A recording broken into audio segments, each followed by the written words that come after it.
Hey, organizing. It's like I've got to. Okay. Hi.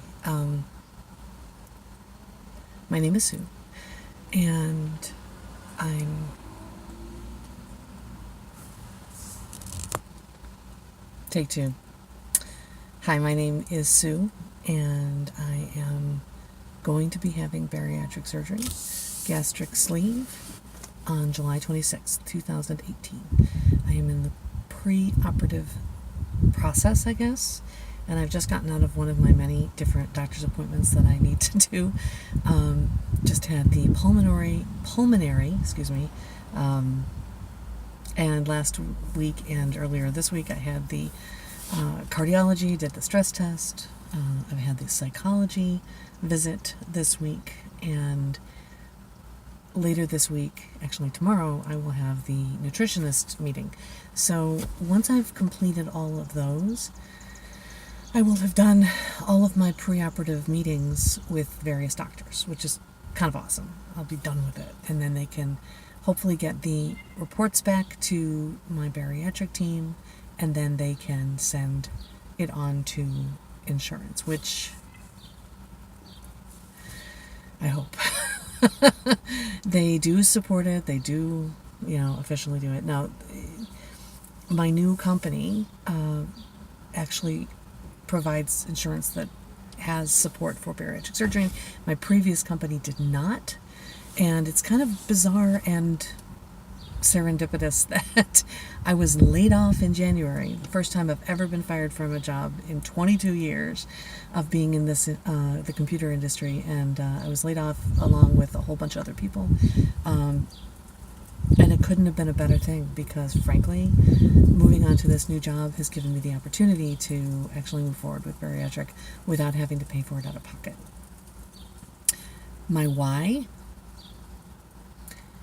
There are many reasons. I have a lot of possible complications coming up in my life.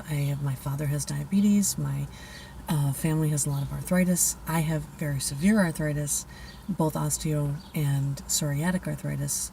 And now my doctor believes I may have some sort of fibromyalgia on top of it.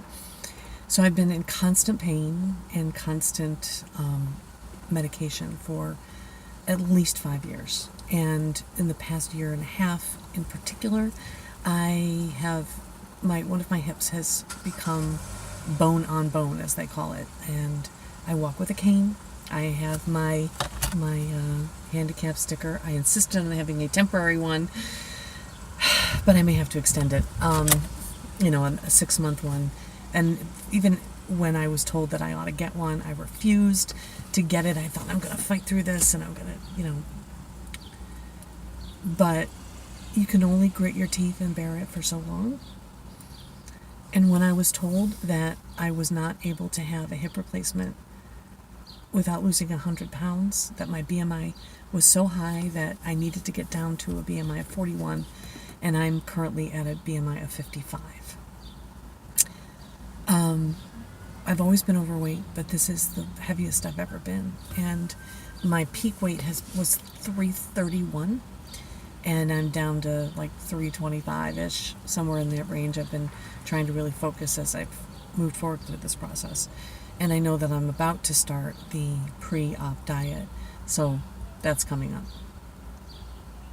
But when I was told that I could not have a hip replacement until I lost 100 pounds, first I tried really hard to lose some weight and use some strategies that I did have some success with before, but I've got food addiction problems. I've got psychological dependence on certain kinds of things that certain kinds of foods, carbohydrates, sweets, types of just about anything you could think of it. But it's not just the donuts. It's the I want to try this new kind of food or whatever. So I realized that after not being able to engage with my son in sports, in taking walks around the block. My son and my husband are always going out and doing things that I can't participate in. And I'm not part of that in my son's life. And he's 8. And he's adorable and wonderful, and I want to be there for him. And my husband is very athletic, and we've always enjoyed taking hikes together and being out in nature, and I can't do that. I can barely stand in front of the sink to do the dishes. That's not okay for me. Some background is that, on me at least, is that, most of my life I've been very, maybe heavy, but I've always been very active. I've lived all over the world. I've lived in India for a while. I did 6 or 7 months in India, backpacking around. I didn't technically live there, but I stayed a large time when I was 20 years old. I had no idea what I was getting myself into, but God, it was the best thing in the world. And I backpacked around, and I was climbing mountains, and I was, I started out in that trip at 200 pounds, and that was pretty heavy for me at that time. But I got home and I was 150. And so in 5 months or something, just all that physical exercise, just, it was amazing. And then 10 years later, I left my career and I sold everything, and I had my boyfriend take care of my cats, and now my boyfriend is my husband, or that boyfriend is my husband now. But he stayed home, and I sowed my wild oats, and I went to Thailand, and I taught English, went back to India, all over Cambodia, a little bit in Laos. I lived to travel, and one of the things I loved the most, of course, was trying the local foods, but I just loved meeting new people and being out there, and I can't do that anymore. I'm turning 50 this year, in September, and here's the challenge.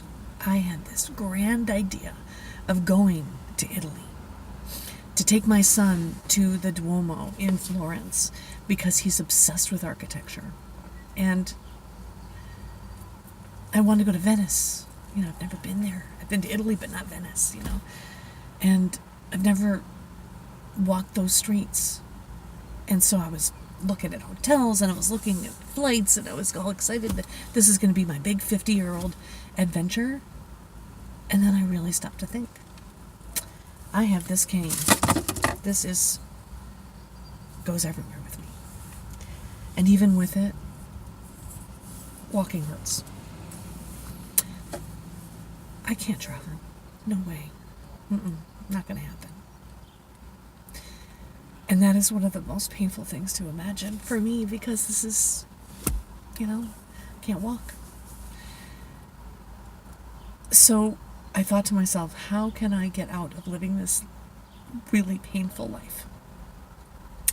And the best way for me to do it is to get serious and focus on the best tools that I can think of to get ready and have this hip replacement, but also be healthy and vibrant and able to do all the things I want to do with my son, with myself, with my husband, with my friends and family. And so I'm getting bariatric surgery in July 2018. And that's my why. Wish me luck.